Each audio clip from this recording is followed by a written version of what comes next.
first and foremost, hope you guys enjoyed your break from Aoethera, and I hope you guys are excited and happy to be back. I know I am.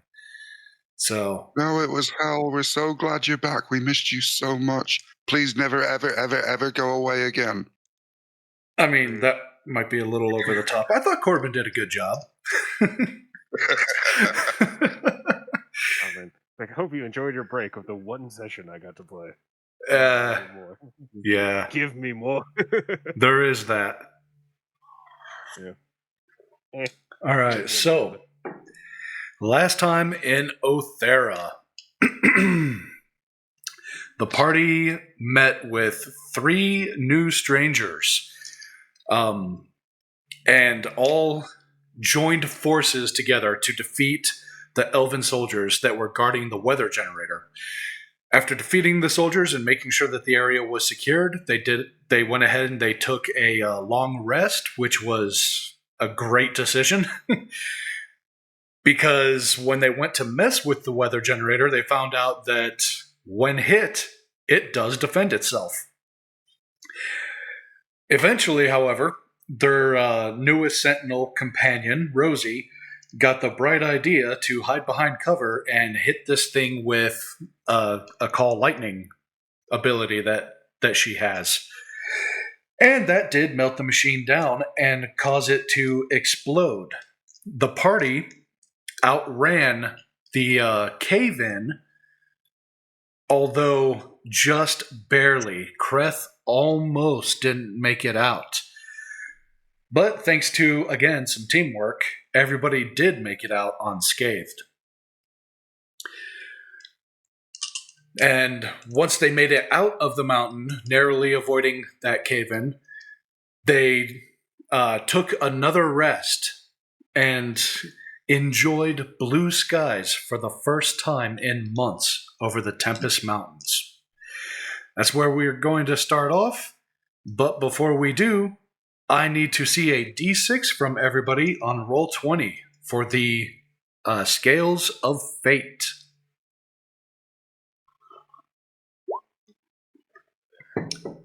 Alaris, all right, that's a dice for the players. Well. All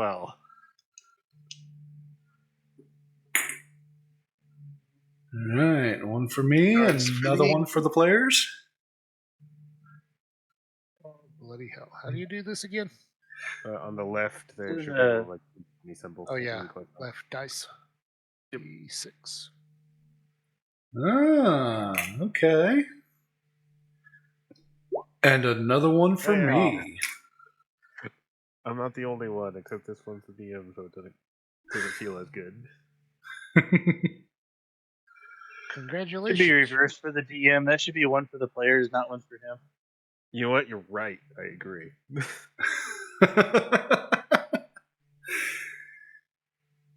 Oh, the die is already cast. It's too late to change the rules. Oh, we're dead. All right, let me... There you go. So, you guys wake up from your long rest, and it's still extremely wet on the ground. It has been raining here, storming for months. As you look out across this little flat area near the peak of the mountain, you see spots in the mud where lightning has struck over and over and over again. And it's turned the exposed sandy terrain into glass. Like almost blackened dinner plates seem to be spread out in front of you on this ground. And it's catching sunlight and reflecting it back. And it's glinting and glistening and sparkling in the sunlight. Sunlight that this mountain has not seen in a long time. And for Eurypterid and for Kreth and for Rosie, you look out and you see the comrades that you never met, though you were able to scavenge some life-saving equipment from. And for Torque, Ilaris, and Vlad, and Scotty, and also our Jaguar Kith, Abraham. He never met the previously fallen party members either. But for the original core group, you guys see the bodies of good friends that you've grown close with as you walk out of this mountain. And Abraham, he walks out and he stops and he turns around and he faces all of you and he says, "I thank you for your help, but this is where we part ways. I bid you all good luck and good fortune in your hunting. May we meet again someday." And unless anybody wants to say anything to him, he's going to just bugger off down the mountain and go his own way. Hey, we were the ones that came here looking for you. I'm not sure we quite part ways yet. You came looking for me? The group in whole. Not you specifically, I don't assume. Oh, very well. And Vlad is going to step forward and he's going to say, "You know, Abraham, you proved yourself in there once we freed you from the spider. If you'd like to continue with us, you're more than welcome to. And that goes for you three as well." He says, acknowledging Eurypterid, Kreth, and Rosie. And Abraham will say, "This was but a job for me. You've helped me complete it. And now, the gods demand that I move on to my next."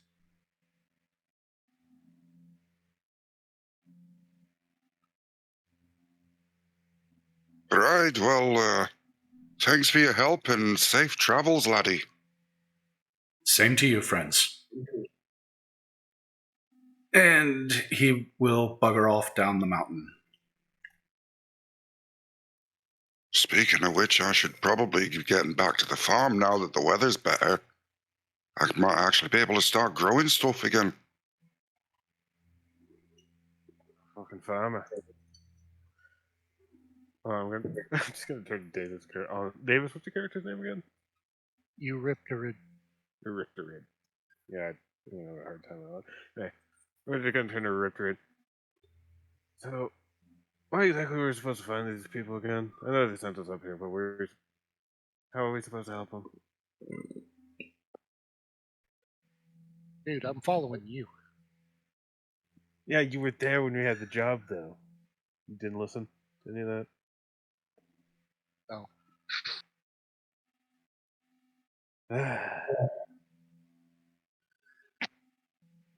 I'm gonna look to Vlad and I'm gonna tell him, it's like, well, I think we need to get back to the capital and check in and maybe get paid for all this. Yeah, that's Vlad's gonna say, yeah, that's a pretty good idea. And he's gonna turn to you, Scotty. He's gonna say,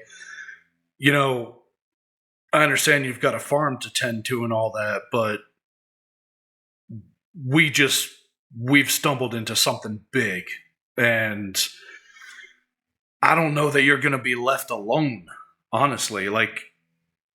And same for you guys, Eurypterid, Kreth, and Rosie. Look, there's some heavy stuff going on here, and I'm pretty sure we all know too much to go back to a life of peace now. Well, I'm listening. You got a story to tell, you may as well pour one and tell it, laddie. Far as I know, I just got here trying to fix the weather. You guys, you seem to have been gathered together and been questing for quite some time, so what's your story? If it's Please visit interesting, YouTube maybe I'll channel join you. CritHeads. What was that, Corbin? You guys were kind of stepping on each other. I said, please visit YouTube channel CritHeads, and you will know all of what has happened. Almost all. We did start recording kind of late. Yeah. Well, Torque's You'll gonna. get the gist of it. Scotty scratches his head and goes, "What's a YouTube?" it's This li- guy didn't get the rock to the head on the way out. it's like a pipe that you squeeze yourself into. I pull out my rod and go, this is a YouTube. So Torque's gonna pull his flask out and take a swig and offer it to you, Scotty. And he's gonna say, "Well, I guess settle in because this is gonna be a long one, but I'll try to keep it short." And he's going to tell you that basically it all started.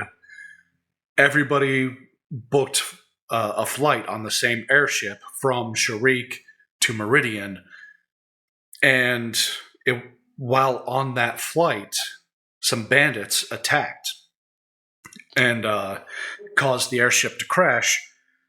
And they found out as they were trying to escape before the crash that the Baron's daughter was on board. So they had to rescue her, take her back home to Meridian, and the Baron was kind of a prick, you know. He wrote the party a blank check and offered them a job, and then got all pissed off when they spent the blank check. And so the Baron just kind of conscripted them into service. So they're sort of fulfilling their contract, but in the process of their adventures, they've basically discovered that the orcs and the elves are looking to start up the Great War again.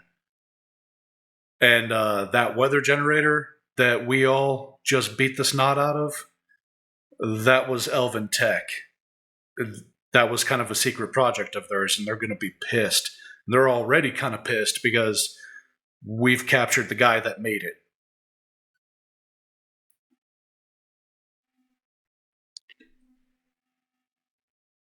Okay, that would make sense.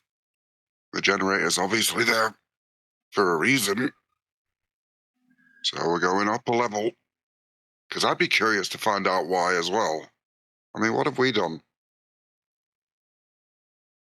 And Torque's going to just kind of scratch his head and say, got in the way, I guess? Well, just because we stopped it once doesn't mean they're not going to try again, so we need to cut the head of the snake off. Yeah, that's kind of what I was thinking too.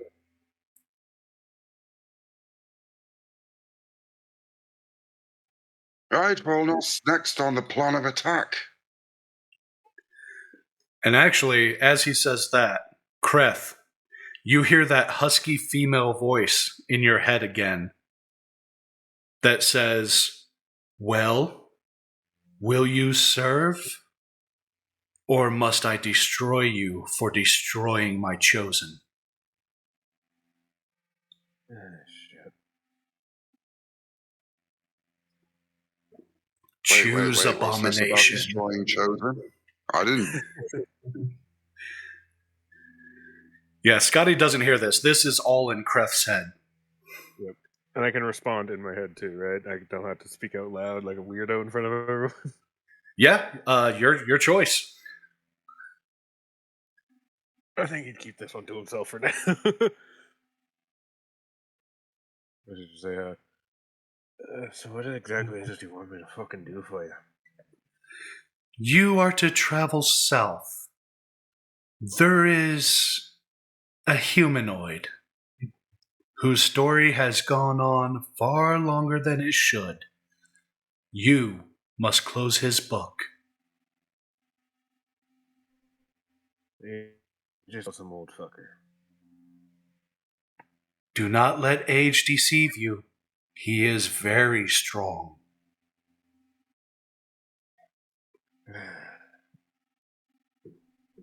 I know the first person I fucking killed.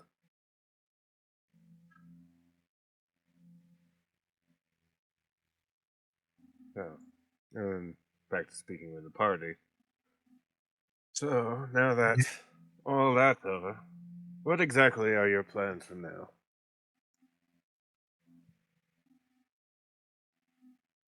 I'm gonna chime in and say, well, we need to find the other legendary forge. Do you have any fucking leads on that? Torque is going to open up Siren's journal. Just kind of hand waving that he took it off the body. And he's going to say, well, I guess before that Baka and Echo died, he kind of transcribed everything. And says here that forge is somewhere in Sutherland. I don't know where fucking Sutherland is, but I have my own information that's somewhere down south. Is Sutherland down south? Yeah, southernmost continent.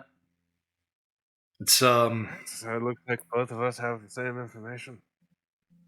yeah, it's kind of a savage land. Like you're not going to run into much civilization there. I'll tell you that. Perfectly fine by me. Not a big fan of the people. I'm gonna go look at the lad and go, what do you say? Go hit up the forge and then go check in, or check in and deal with the fight up north? And Vlad's he's gonna think about it for a second, and he's gonna say, you know, I think we need to find that forge first. If Evor's forge gave us some pretty good armor, so if this other forge does weapons like that old ass kobold said, then yeah, I mean that could really help us in the fight up north. All right, I think we're in all agreement. We head down south. Now, where the fuck did we park this airship? Yeah, fucking airship. Yeah, Torque's gonna be like, we landed in Sharik. We had to walk all the way up here. Well, pack up your bags, boys. Let's travel down the mountain. All right, yeah. You guys make your way down the mountain, past all the creatures that you guys killed, all the goblins, all the orcs, rivers of blood. And make your way to the base of the mountain, and eventually back to Sharik. And the state of the city. Can I say something? Yeah. On our way down, I wanted to go by Edwin's body one more time, and now that it wasn't lightning and storming and shit, look for the Dick Rock one more time, because I believe it's a holy symbol. Well, as I recall, the Dick Rock exploded, so you find just the tip. Okay. Giggity. I Fine, take just tip the with- tip and 2 pebbles, no shaft.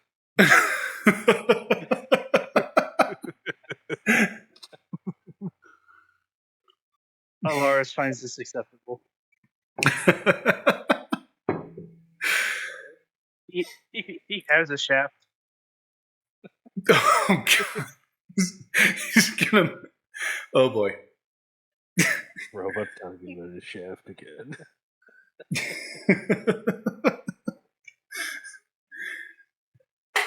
All right, so you guys make your way to Sharik, and with the rain subsided and the sun out, the mood in this city is one of elation and joy. They are ecstatic. Uh, the birds actually return to the area. And yeah, all the dwarves are just super happy. They have no idea that you did it, but you see them, they're cleaning up their sandbags, they're shoveling any mud that piled up, and just getting back to, working towards getting back to their normal lives. You make your way down to the docks where your airship is awaiting. And you climb aboard, and the captain welcomes you back and asks the destination. And Vlad tells him, head for Sutherland. And with a lurch, the airship takes off, and you begin the journey south. Let me... Where is... There it is. Boom. So, when we are in the air, I want to confront Dr. V, unchain him, and tell him that Edwin, the man that had imprisoned you, is now dead. I seek to release you from these bonds. I hand him the superior chainmail armor, and then I hand him all of these spare parts from my arm, and I ask him if he can improve my flamethrower arm. Yeah, he looks at you a little bit stunned at first, and then he just nods in recognition when you tell him that Edwin is, no more. And when you ask if he can improve your flamethrower arm, he puts his glasses on and he, starts studying your flamethrower arm. And he pokes at a couple of things, twists at a couple of things. He says, "Yes, absolutely. This won't be any trouble at all. But it will take a couple of days, which, from the feel of sight of things, it seems we're moving south. I assume we have a couple of days." I tell him, yes, we are traveling to Sutherland. Excellent. Yes. Lie down on the table, sit in a chair, whatever makes you comfortable. I will grab my tools and get to work right away. And he does start working on and tweaking your flamethrower arm. So, your flamethrower arm, refresh my memory. What kind of damage did it do before? Currently does 2d8, and it does 1d6 burn for 3 rounds, and it has a 60% chance recharge. Okay. All right, we're going to step that up to 3d8. The burn damage will be the same, but it's going to have a 75% recharge. So, yeah, so long as you roll above 25, it recharges and you can use it again. Then I pull out the rod and the tip of the dick rock and go, can you attach these two together? Well, I suppose if I had some... Yes, I do have some epoxy. That would absolutely do the trick. And he goes over to like a makeshift toolbox. It was nothing more than a cabinet that he just kind of secured. And opens it up and starts rummaging through and pulls out a little tube that says, "JB Ye Old Weldy." And he glues the dick rock tip and the 2 pebbles to your shaft.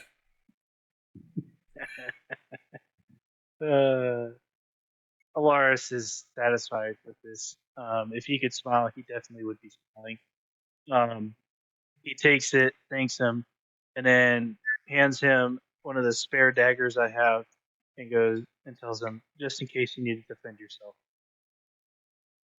Thank you, but I hope that my days of death are behind me. I tell him I hope so too, but you never know. We certainly pissed off the hornet's nest taking down that storm generator.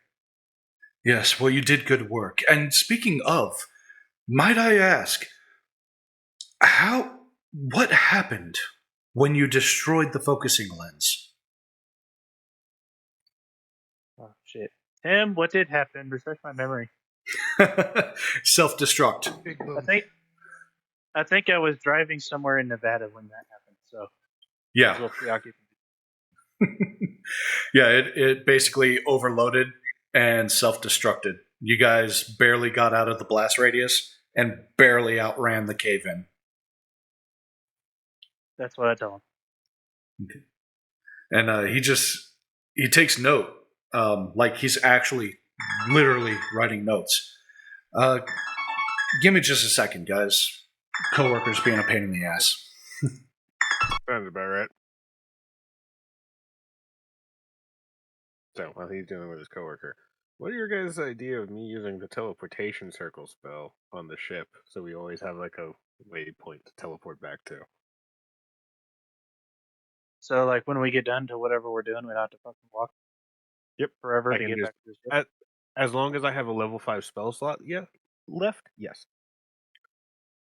Oh, We're so going to go on basically, a limb and say you probably won't until you take a long rest, but I think it would be a good idea anyways. I mean, I was also going to ask how long this flight was going to last. Like, if it's like a couple hours or a couple days or, you know. I think Tim already alluded it was a couple days. So Okay. Cool. Now, I do have to recast this spell. Hold on. Let me read the spell real quick. So if I cast this spell for once a day for a year, it becomes permanent. that's very long. Yeah. Oh, I thought it worked a little differently. Okay, so I basically have to either set up or find another teleporter spot first, or we just hang out on the ship for a year and then continue the adventure to make that work. I don't think Tim So, will let us do that. yeah, I doubt it. And I don't blame him for not letting us. Okay, so maybe next time we're in a big town, I'll just see if they have a teleportation circle.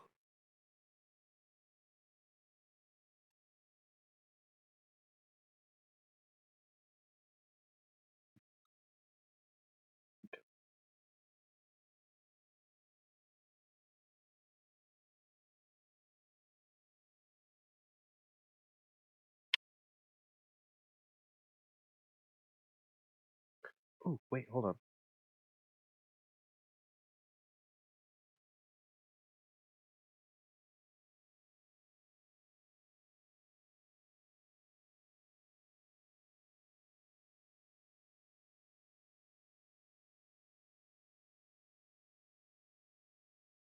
Ooh, actually, it looks like I'm able to cast 2 of them.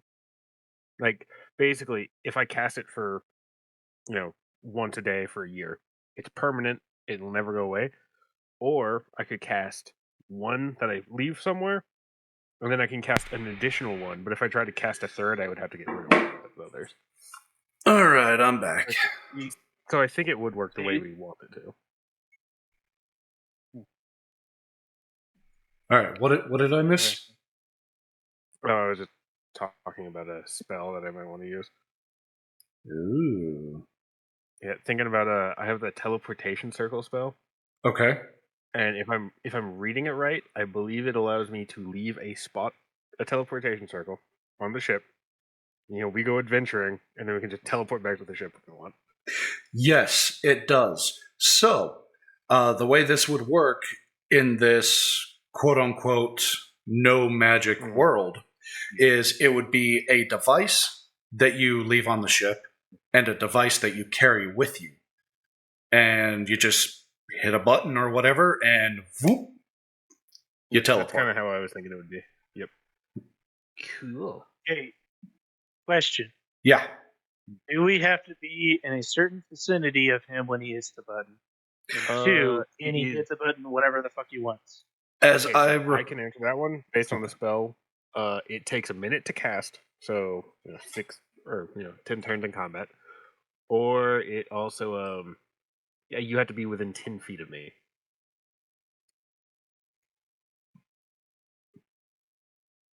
So Why? What were you? I know you're thinking something devious. Oh no, I was Okay, just so waiting maybe for like like, quick oh well, speed. here's a big. Tim's like, oh, here's a big boss fight. We're gonna hit the note button and fucking come in on the airship. I mean, as long as we don't walk through the fog gate, we should be able to do that. Yeah, I mean it's a perfectly legitimate strategy. I've got no problem with you doing that. Yeah, it just takes a minute for me to cast, and with the except the components are rare ink worth 50 GP. Yeah, that's it. Just basically every time I use it, it costs me 50 gold. Yeah, so I'll say that the one that you have to carry, that one is you expend basically the alchemical battery in it, and you have to rebuild it. Well, it's So- basically kind of the idea of I throw down a teleporter, everyone teleports, but we can't teleport the teleporter. Yeah. Actually, that makes a lot of sense too. Yep. So Just leave that behind in some dungeon somewhere. Archaeologists find it hundreds of years later and go, what is this? right, they press the button and end up on the bottom of the ocean. Wait, our ship's going to be in the bottom of the ocean? I didn't say that. It kind of sounded like you said that. I confirm but deny How, everything. how would you make sure they're unlinked after the teleportation happens? It's kind of a... Well, it's also kind of... You have to know what teleporter you're going to. So in the spell, as, standard vanilla Dungeons and Dragons, if I want to teleport to a... Like, every big town and whatnot has a teleport circle already. And I have to spend a minute studying it to learn the runes to be able to teleport to. So I assume it's kind of a... you need the coordinate... Or maybe not coordinates, but you need the... specific like ID number of the teleporter you're going to. Gotcha. Yeah. Kind of like runic coordinates. Yeah, pretty much. All right, so I mean, if this trip has taken days, and I probably just build a teleportation circle somewhere in the ship. oh yeah, you absolutely have the opportunity to do that.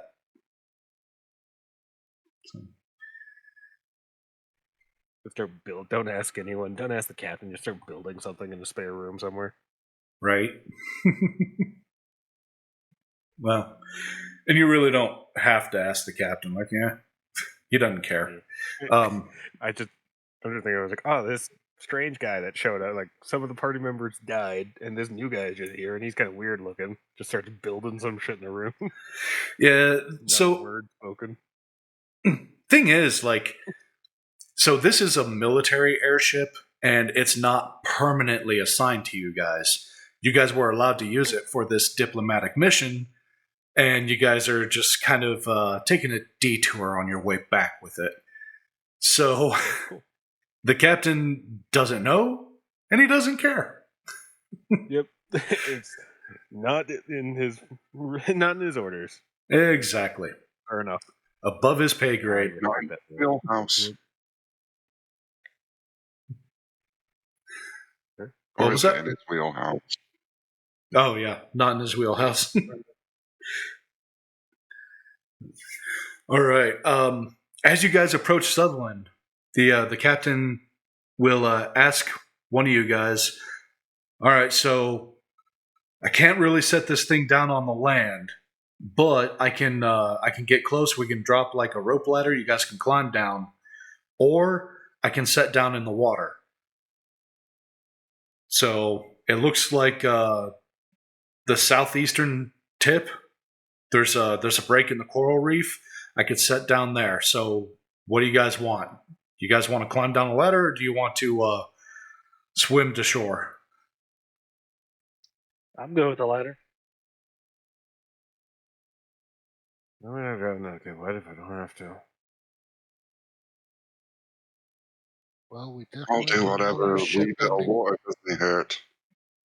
We definitely don't want a ship accidentally ending on the bottom of the ocean. So I'm You okay with butt the short- ladder. Do you butt short circuit if you get in the water? Not real familiar with your type. Haven't tried it. Good question. Really not anxious to find out. So you know, Sentinels do not short circuit, but they can't exactly swim either. They can walk along the bottom. So you get into water too deep. That's and- cool. Yeah, if you end up in water that's a little too deep, there could be a problem. Hopefully, you got a good Constitution modifier. How long Yep. can they stay underwater for? Well, It's technically, I don't have to breathe, so oh no, you do. The Sentinels are a little bit different. You do have an organic brain, and organic brains do still need oxygen. Yeah, so base rules would be a minute plus an additional minute for your Constitution modifier. Which is pretty ridiculously long, if you ask me. Try holding your breath for a minute. I dare you. Yeah, in real life, that's crazy. That's fucking insane. Yeah. So, it hasn't really come up, but I would say holding your breath would be your Constitution modifier +1 in rounds. So if you've got a Constitution modifier of 3, you can hold your breath for 4 rounds. So Maybe Well- there could be something like making like a wisdom save to try not to inhale water. I don't know, I'm just saying random shit. Never mind. Ignore Yeah. me.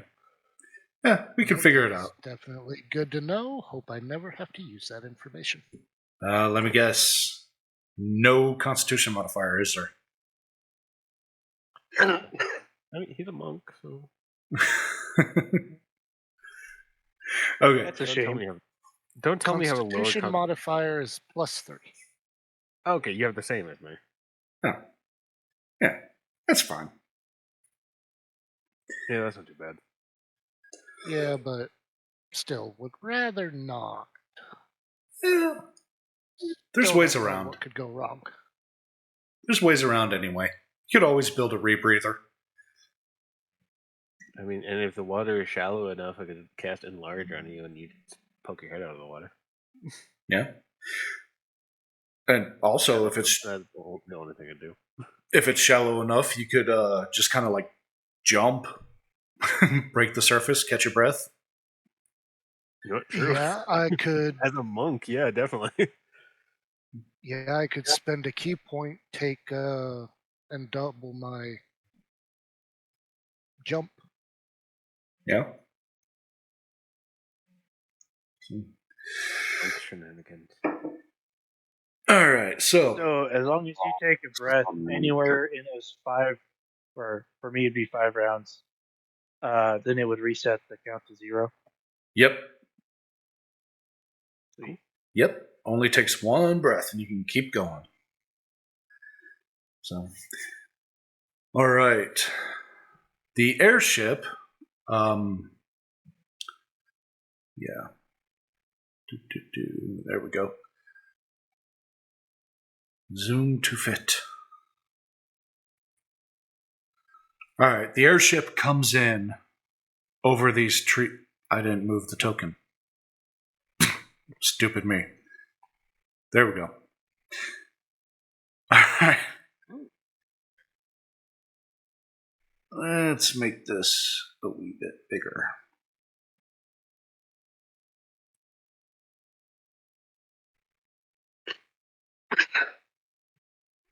Okay.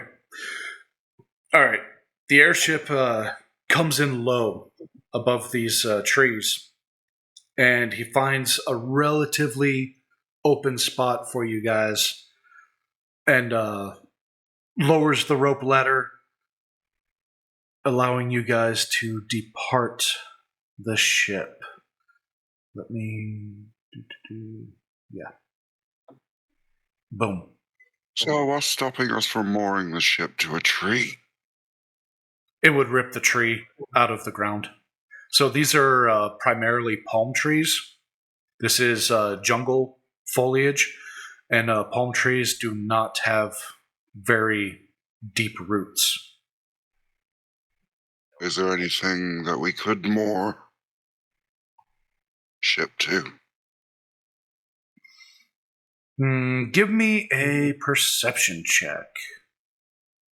So I'm just thinking I picked up 30 feet of spider silk. That would make a good mooring. Okay. So you want? Give me perception or nature.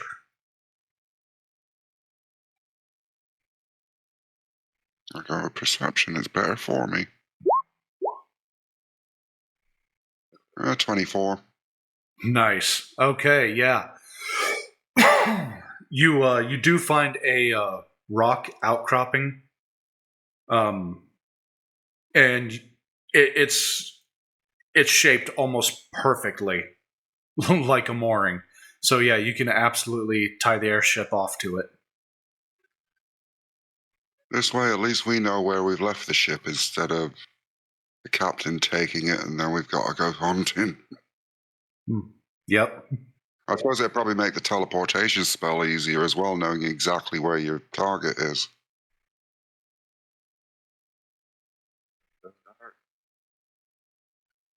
Yeah, I forgot about that. It does, doesn't it? I don't know. I don't know if it's like, physical location matters, or if if it is a technical teleporter, if it's the device, gotta log in with your username and password to teleport here. Yeah, I would say because we're using the like more or less scientific kind of ideation with this, I would say it doesn't really matter where your circle device is. Yeah, you punch in the coordinates for it, and it takes you straight there, regardless. Don't worry, I got the IP address saved in my brain. Make sure your password has 8 digits, at least one capital letter, at least one number, one special character. Oh, that's actually perfect. It takes a minute casting time, so if we ever have to do it in stress, it's my guy just trying to remember his password. Oh my god, don't tempt me. I will make you roll. It already takes a minute. Would you like to? And you're locked out. Would you like to add a fate dice to this? Jesus Christ. Oh, that's going to be terrible.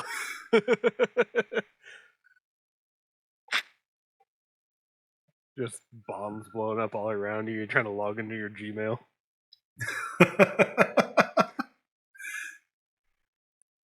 Hell yeah. No, I do not wish to contact customer support. Let me in. Fine, I'll make a new password. What do you mean I use this password already? That was the password. Inconceivable! 15 years ago. Yes.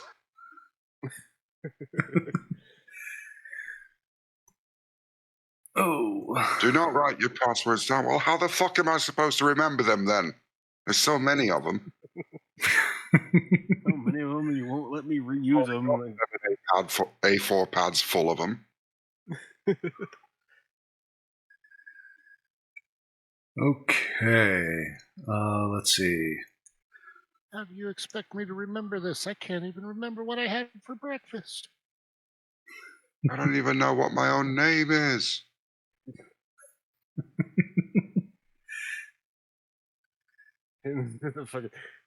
Hint. It was your first pet. I don't remember what I had for a first pet. That died like 5 years ago. First pet, my first dog or the dog that I grew up with? Oh yeah, that's right. That's what I had for breakfast. My Oh, first Korean dog. What food. was my Nice. mom's maiden? What was my mom's maiden name? She was married like 6 times.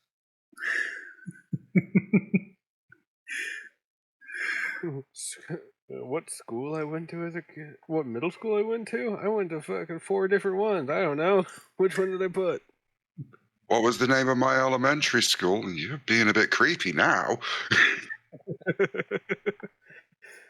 What's your credit score? Okay, really now? What's your credit card information? And there's 3 wacky numbers on the back. Please input your social security to recover your password.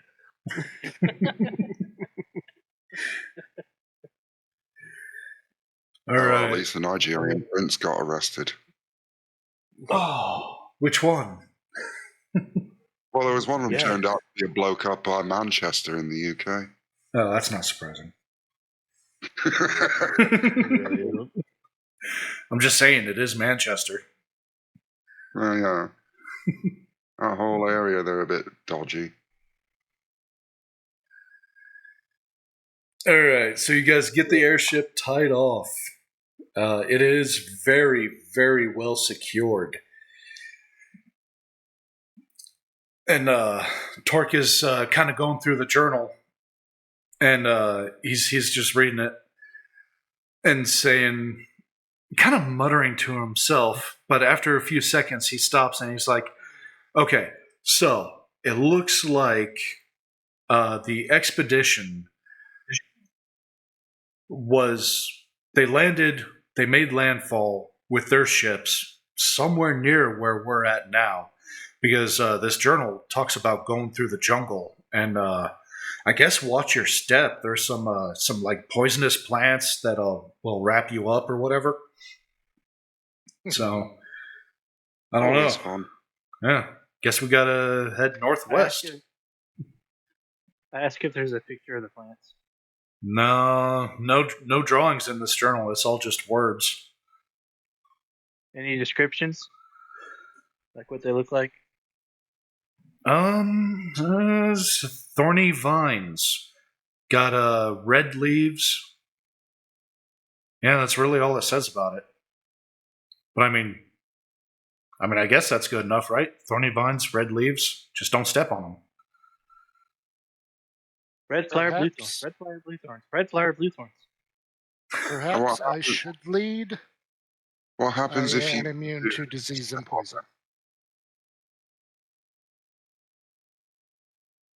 What happens if you do step on them?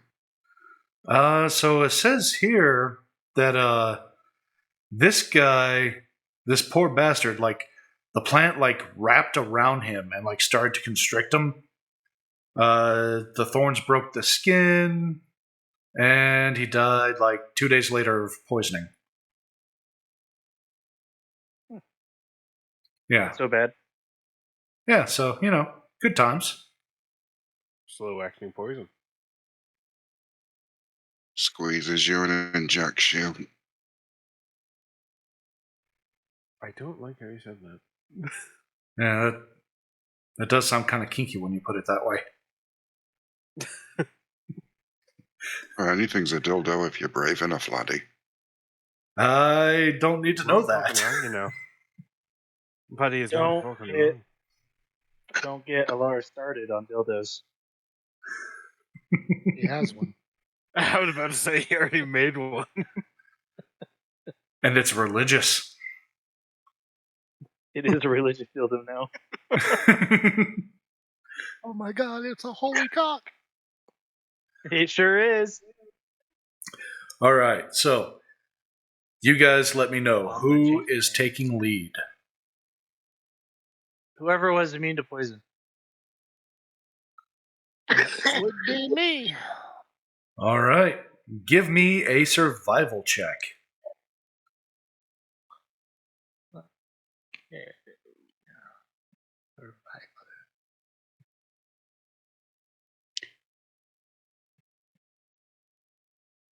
Tell me it's at least quite decent. And do not forget about your fate dice, if you would like to use one.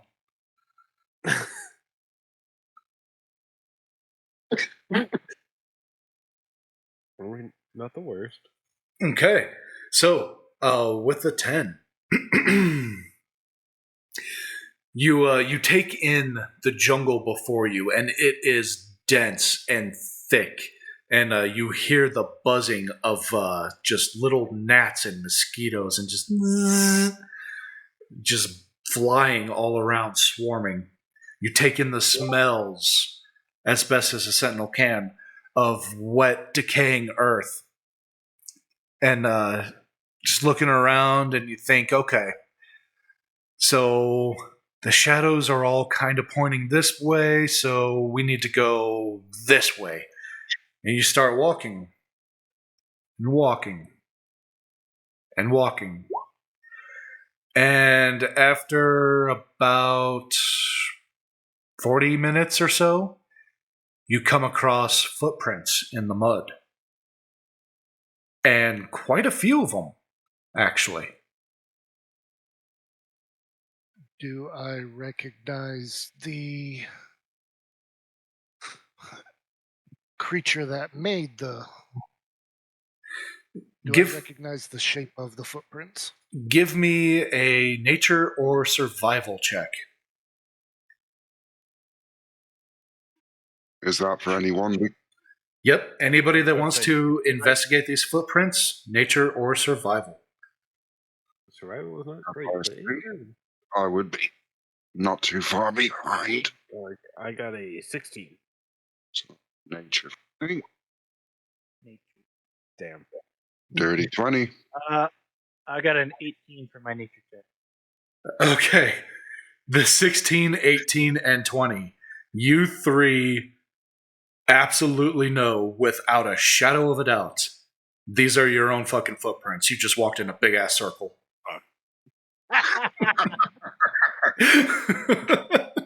You fucking dumbass robot. A pile of bolts is what you fucking are. You just walked in a fucking circle. We didn't get You know- poisoned. One of these get days. fucking buddy, poisoned because we walked in a fucking circle. So when's the GPS upgrade? What the fuck No. is GPS? Still need to install the new drivers. GPS is like when you go and see one of those little gnomes and they point and say where you're going. Gnome, Can I do a survival check to try and figure out which way is north, south, east, west? Absolutely. Alright, my fucking suggestion is let this fucker lead the way. But someone else tell him where to go. All right, you got a so 16? you want us to drive the bot. Yes. Yep, 16 for my survival check. Okay. Preferably. That would be the most best of fucking option from what I can tell. Does he have like a seat that I could sit in? What if I know? All right. Right here. With that 16, you absolutely know which way is north, east, west, south. You are not confused on that at all. Okay, so I tell the party what I 100% certainly believe is north, south, east, west. You go, all right, now where does this map show? Is there a compass rose on this fucker? Torque is flipping through the journal again. He's like, no, there's really no compass, but I mean, it just. Oh, right here. It says they went northwest. All right, and I kind of look around, and go, okay, northwest is that way, and point towards northwest. Okay, who's taking the lead? You fucking hired him and I'm doing it. I'm in second position. Yeah, I guess I'll- I'll let the one who isn't allergic to thorns go first, and then I'll walk where he walks. All right, give me another survival check. Having the big axe thing will clear the way for everyone. Before that, actually, I got I was going to 18 say this earlier. survival. Oh, him survival? Never mind. Okay. All right. with with Alaris straightening you out on northeast, west, south in this very very thick jungle, Eurypterid, you are able to actually lead the party through the jungle. Not quite all the way. This is, let's see, we'll say about 6 hours worth. So Very slow, man. it is. It's very sloggy terrain. It doesn't really bother you so much, Scotty, but everybody else is struggling to keep up. On top of that, just the density of the vegetation here. Well, at this point, Scotty's more worried about having to sharpen his axe again because he'd have dulled the blade using it as a machete. Yep, that's probably about right. And everybody give me perception checks. Or I'll tell you what, give you the choice. Perception, nature, or survival. I got a 26. I got 25. I got 22. I got another 25. Oh shit. Okay. Yeah, you guys, everything, Tim. you absolutely do. Quite a few things here. First off, you guys all notice very, very large, very deep footprints. They are humanoid in the mud. And they seem to be going the same direction that you're going, but they turn to the left. And as you're looking at those footprints, you look to see why they turned, and you do see a patch of that strangling vine with the red leaves and the thorns. And it seems whatever giant creature was walking through here earlier, they absolutely knew to avoid those vines. I would strongly advise we do the same, laddie. Unless you fancy yourself a wrestle with the vines. Which, I mean, could be useful. I mean, if we can get the thorns, we might be able to extract the poison and make interesting darts or arrows. No, terrible idea. But as long as I'm not the one getting idea, but it is an idea. I mean, That is a good point. Well, knowing that these vines will grab you, I think it's best that we don't try and grab you. well, who have we got here who's grabbable that it won't bother? Metal armor on the legs. Well, I'm only resistant. One over there. Well, not to fucking mention that one over there that has no poison.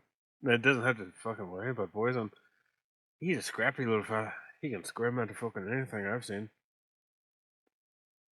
So we could go over there and get crap out of the thing and take a wee thorn, and then we'd have a new poison. Rip them out by the roots and take the whole thing. The only fucking question is this place a lot bigger than we think it is? Hey, we could all get What? We could all get whips as weapons. Well, I think if we assume that it's bigger than we think it is, we'd be on a safe bet. But anything we can use to our advantage that we come across has got to be worth considering. Metal Okay, band, what you stand want. ready But yeah, thorn whips would be nice. with poison. I'd rather a fucking gun, personally. Don't bring an All axe to a gunfight. You just kiss somebody's cheek with the end of a whip, and it's just a tiny wee nick, and 3 days later they're dead. Yeah, That doesn't help us 3 days. in the moment, dumbnuts. I was about to say, yeah, they're dead 3 fucking days later after they killed us and robbed our corpses. Well, that's if you just kiss their cheek. If you fucking hit them with it, they'll be dead in 3 seconds. Wrap it around Now, their neck. I will say I would agree with extracting some poison to try and get an antidote. That way, if one of us is poisoned, we can undo the poison. Oh, yeah, that's also a good point, lad. Didn't know I knew you were clever enough, though, because I sure as fuck don't know how to make antidote. I look at you and go, I ain't just a fucking hat rack, am I? Ah, you're a Yeah. chemistry set too. Well, now that we're talking about this kind of stuff, could get some of the vines, wrap it around my fists, and piercing damage. Ooh. Ooh, monk weapons. No, yeah, like knuckle dusters. I'm doing it. Metal Man, be ready. Okay. Give me a. We'll go. Nature. And I, real quickly, I want to both give him guidance and bardic inspiration. Absolutely, yes. And don't forget about the fate dice. It's only Ocelot that can say, ooh, look, poison ivy, let's play. So, Davis, as long as my concentration is up, you get an extra D4 for every ability check roll, as well as whenever you choose to use it, you get an extra D10 of bardic inspiration. All right, so I can click the inspiration in my character sheet. No, it's a bardic inspiration, different thing. Basically, you just Okay. add a D10 roll to whatever you're doing when you choose to use it. And But you I can get only a use it once. D4 naturally. Yeah, you get a D4. Basically, as long as I keep casting it on you once every minute, you'll always have an extra D4 to use. Okay.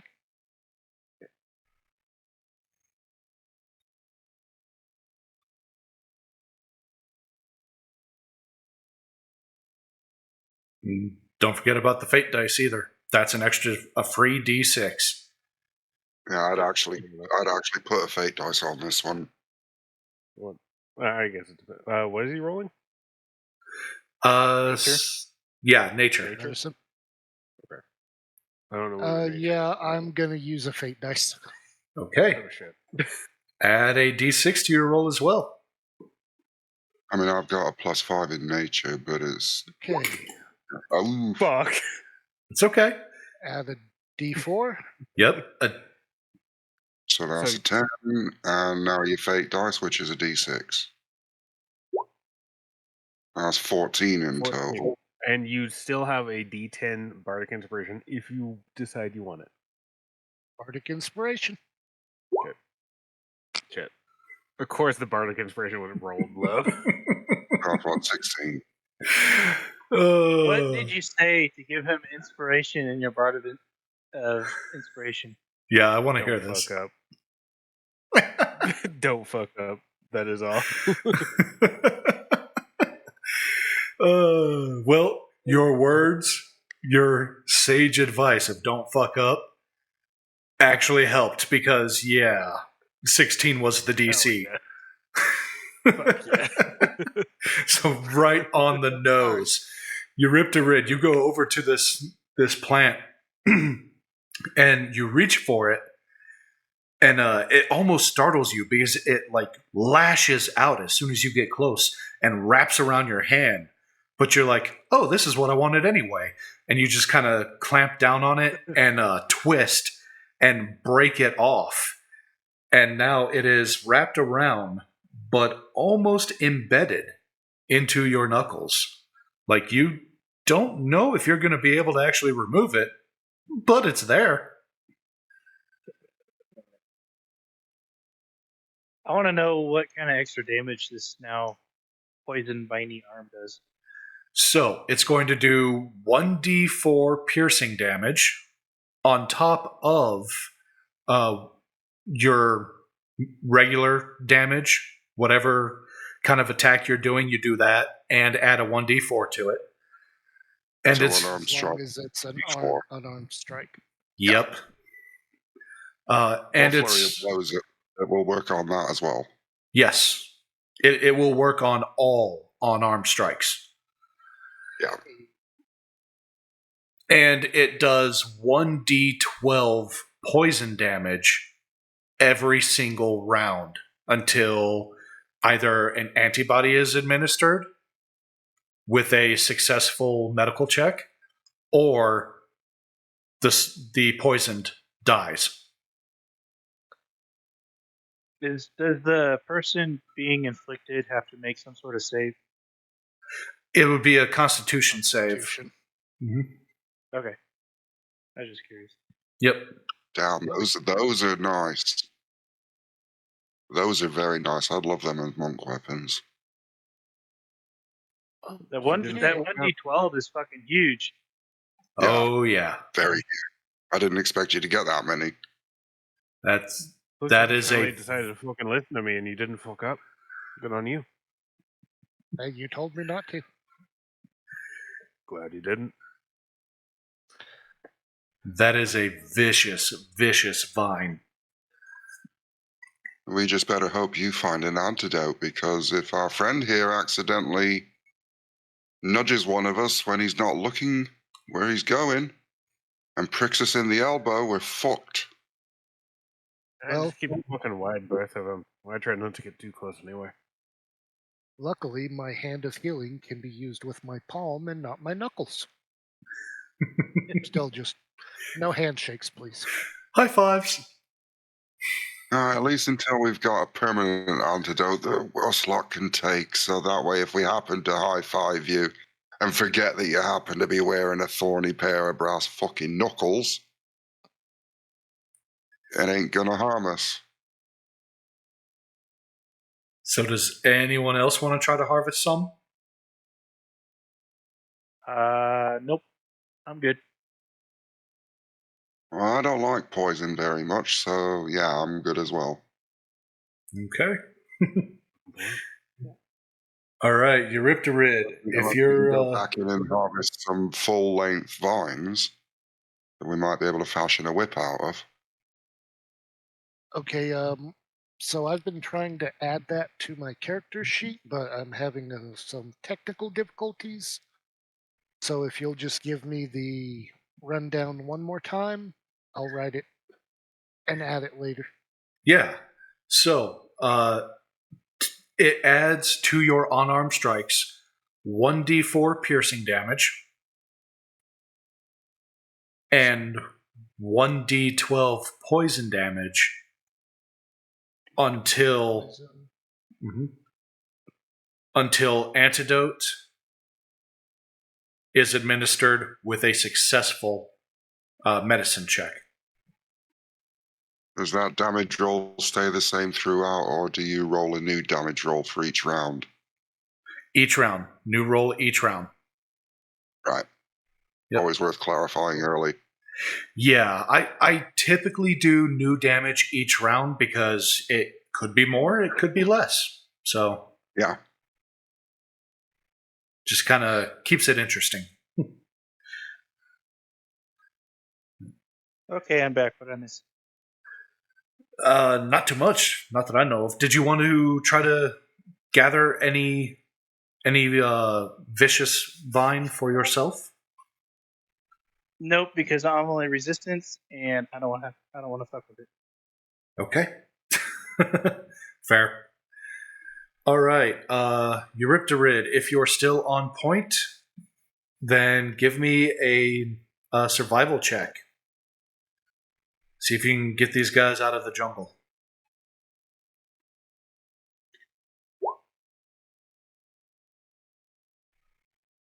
Do I still have guidance? Yes, you would still have guidance. 17. I say we follow them big ass footprints we found. They seem to not avoid that area. After jumping right in, yeah. Yeah, but you really want to find whatever made those fucking steps? I kind of want to test out my new knuckles. I don't. Well, give I'd a rather fuck what find you them think. than them find us. Hey, if we sneak up on them, then we catch them by surprise, rather than they catch us. Should we be Yeah, 'cause sneaking? if then? we sneak up on them, we can take a look and go, I ain't fucking touching that, and go somewhere else. Well, should we be fucking sneaking then? How are you gonna fucking sneak in a jungle with me hacking down all the branches as we go? Fucking slowly as how.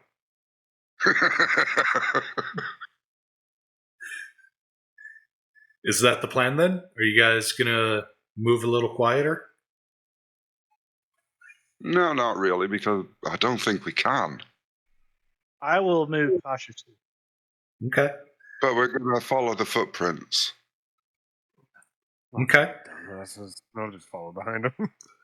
So I will let you know, following the footprints, this creature seemed to know exactly where to go and where to step. Because as you follow the footprints, it does take you a little bit longer, but you don't really have to hack and slash your way through. You are moving a little bit quieter, a little bit slower, but you are making good progress. And you're not dulling your axe or exhausting your arm doing it. You guys get On a swivel. You guys get another 6 hours into the jungle. And at this point, the sun is pretty much, as far as you can tell, set. The canopy has definitely blocked out the last remaining light of the day. What would you guys like to do? I think we should hole up here for the night. Set up I'm a gonna wee ask fire, cook some stew.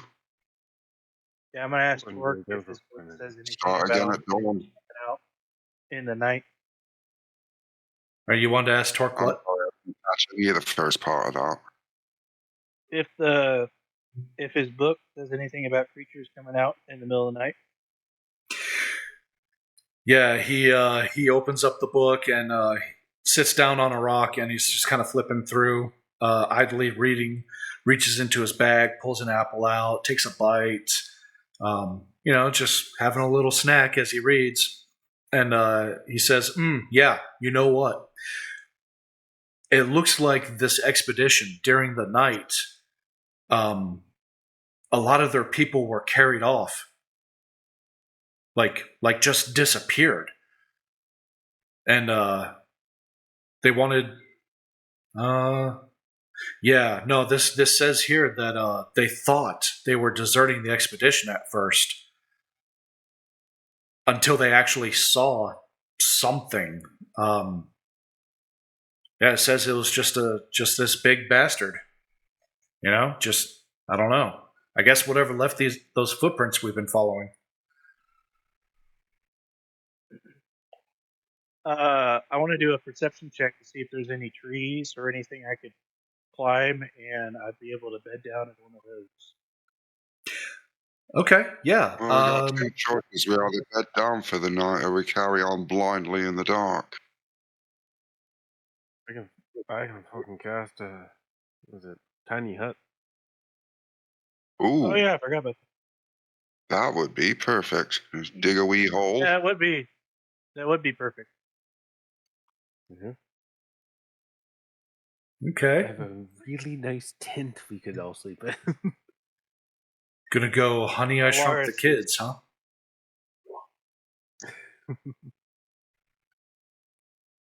Okay. You can fit Polaris really likes the idea of the tent because he remembers back in the cave spooning people. Sneaky spoon. I mean, apparently it can fit 9 creatures of medium size. Oh, perfect. Got enough room for all of us. Oh, we got leg room. You don't have to be holding your teammate. Okay, so What I do with my little teammate at bedtime is none of your business, lad. I wasn't fucking asking about that little thing. You've been looking. Have I now? I got my eye on you. Fucking sneaky one you are, ain't you? Yeah, what to fucking tell you? I only met you guys a couple of days ago. Right, so what have we got to eat? I got a sandwich. I got Did you my bring own it, smoked everyone? food. Yeah, you want one? Oh, what have we got? Whatever you want. What are you craving? Egg and cress. Oh, I haven't had a good egg All and cress right, sandwich since I was a kid. coming right up. So he reaches into his department, starts searching for stuff. Ah, yes, and pulls out this egg and crust sandwich for you. Have you got like a cafe in there? That is, I don't want to reveal my secrets, but I'm good at making sandwiches. eat fresh. I take a bite of it and go, oh, God, this is good, laddie. Thank you very kindly. And I'll just happily sit there munching now. Finally sat down after, I think the last time I actually sat down was before I left home. And I'm just like all aches and creaks and sandwiches. Give me a Constitution save. Oh no. Uh-oh. Dear God. Oh fuck. Okay. It's I eat haggis and neeps, laddie. An egg and cress sandwich ain't gonna do fuck all to me. it is the best Have I ordered sandwich you've some ever at the had. service station? I've had deep fried frickin' Mars bars. That ain't gonna do shit, lad.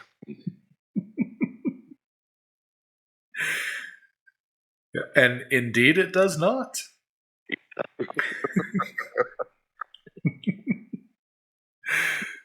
I mean, he is a goat. He'll eat anything. That's for damn sure. I should have given you advantage, but you didn't need it.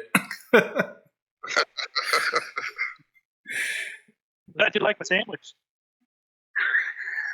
I bet it could have been made of nuts and bolts. He wouldn't have cared.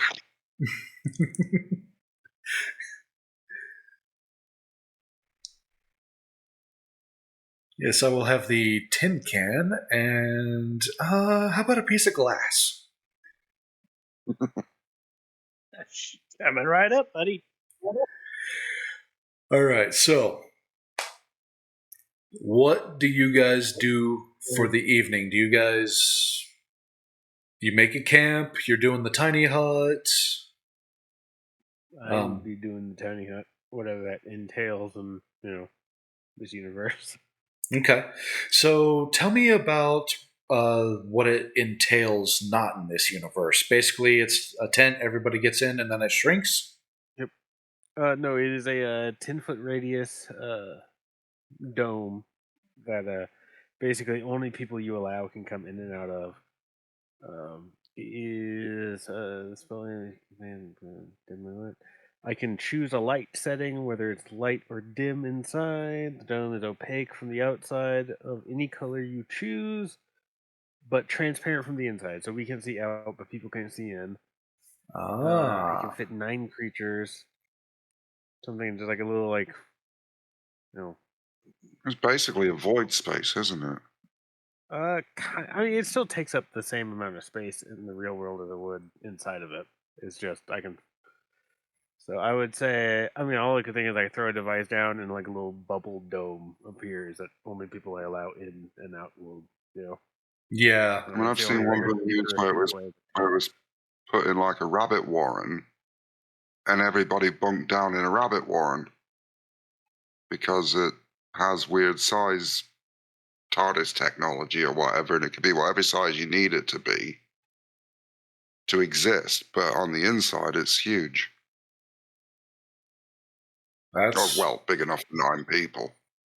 that's pretty cool, actually. I dig it. All right. Yeah, no one else can come through other than people I allow. If I leave the spell area, it deactivates. The atmosphere inside the space is comfortable and dry, regardless of weather outside. Okay. All we gotta do is dig a hole, cover it with some leaves, and all hop in. Yeah, pretty much. And I will take a sentry's rest outside, since it leaves me alert and I can still see and hear everything.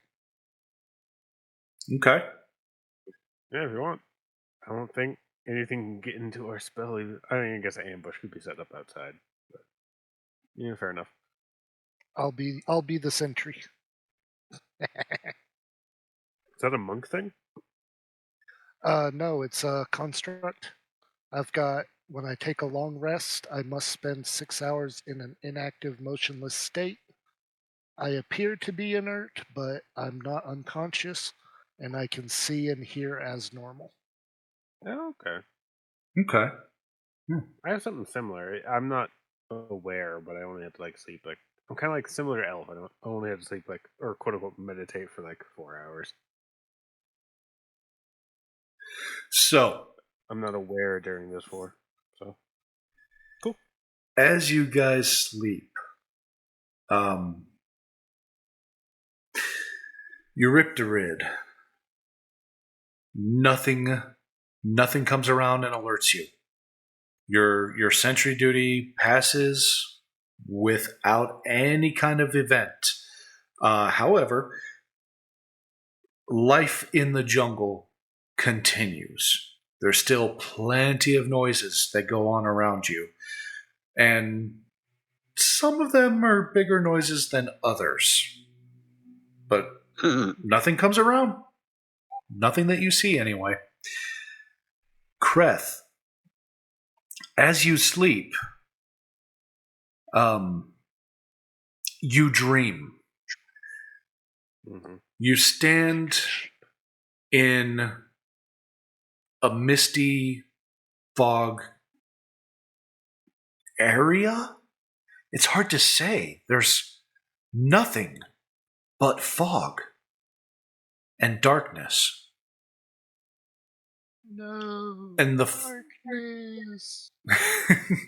and you begin to move. Now, You begin to move through this fog, going where you don't know, but you're just walking.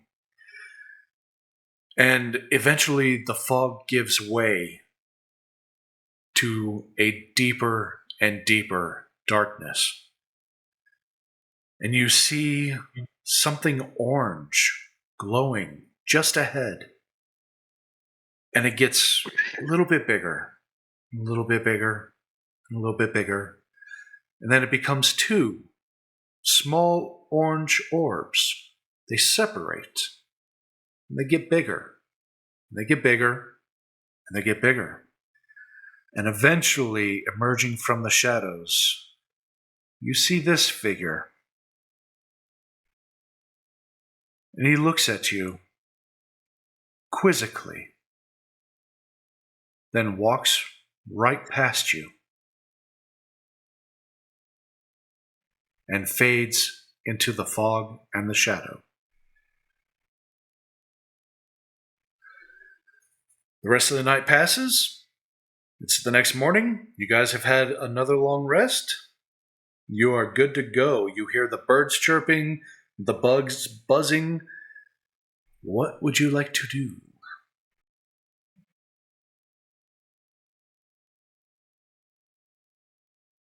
I reckon we need to carry on with the path that we were going on before we bunked up. Wherever we're going, we got to get there. Let's go see if that bucket of bolts is still alive out there. I can't leave this, so you had to go check for me.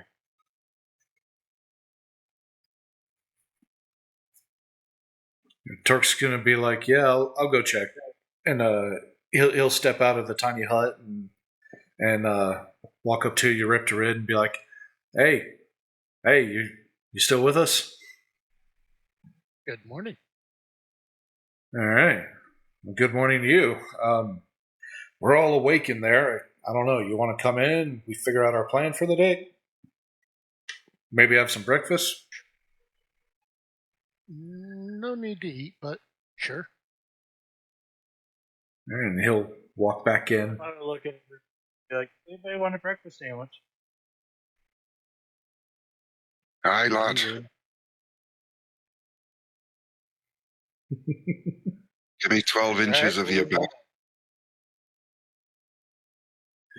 You 12 sure inches you of want what? those sandwiches? Are you sure they're healthy for you?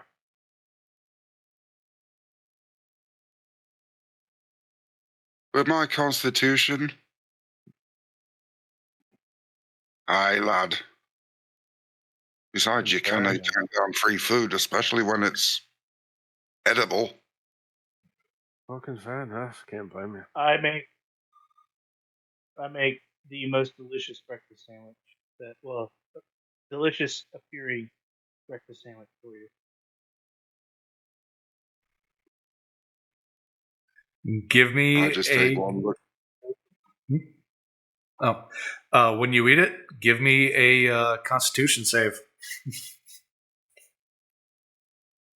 And that's with advantage because of goat stuff. Yep. Constitution. And that one's 11. Okay. So you eat the sandwich, and it tastes just as good as the last one. But after a couple of minutes, your guts kind of gurgle, just bloop, bloop, bloop, bloop, bloop. And you just loose this nasty, long, trumpeting, straight shit-smelling fart.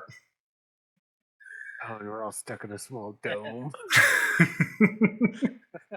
Oh no. Elliot just sort of sit there and he'd grin to himself and then he'd shake his leg and go, "Aye, get out and walk, you wee feck." Well, this is where we fucking start the adventure, and I walk out of the bubble and it shuts down. I'm gonna look over This to him and be like, green pretty watches fucking delicious, huh? stands outward.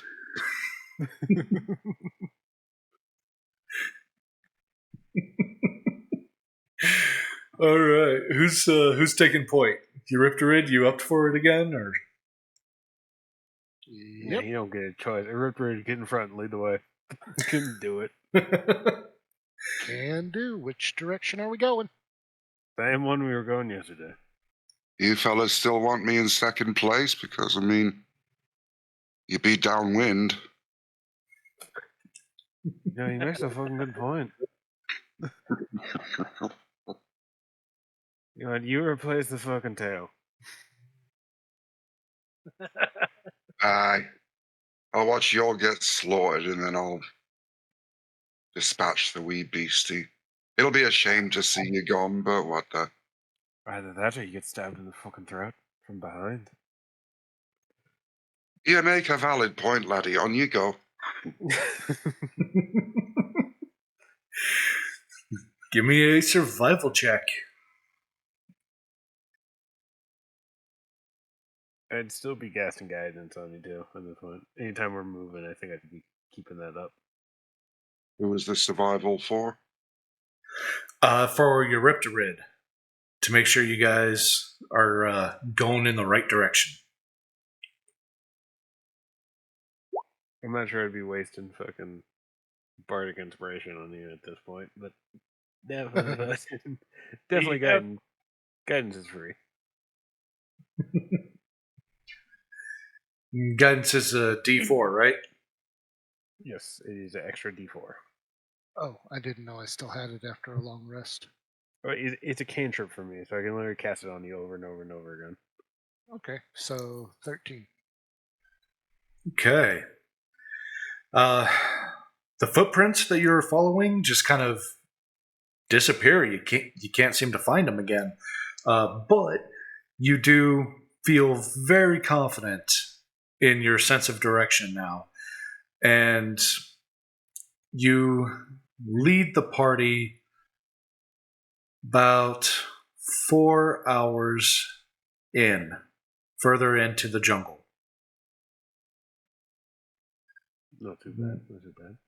Where you see a strange creature up ahead. I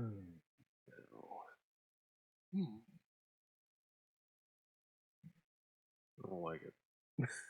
It just stands there near the bushes, kind of like sniffing around, scratching in the dirt, almost like it's looking for seeds Is there or. a shadow? Oh, there's shadows Is there everywhere. a shadow? Yeah, this is One, nothing. like, right next to it where I could shadow. Yep, you can shadow step pretty much to anywhere on this map. The jungle canopy is so thick that it's almost all shadows. Oh, he's a cute wee fella. I wanna shadow step and come up right behind it and grab it in kind of a chokehold and immobilize it. I mean, it hasn't even done anything to you, but okay. I want to do it. What my idea was just to walk up to it and make friends. I want to punch it. Well, let's see. Let's do this. Let's see, Alaris. Yeah, Shadow stepping is you instant, need to. so you I was near the first thing you saw you was going to punch it. So, Alaris, you throw up the deuces, fall back into the shadow, and come up behind it. Let's see. Trying to put it in a stranglehold. I would say give me about a strength check.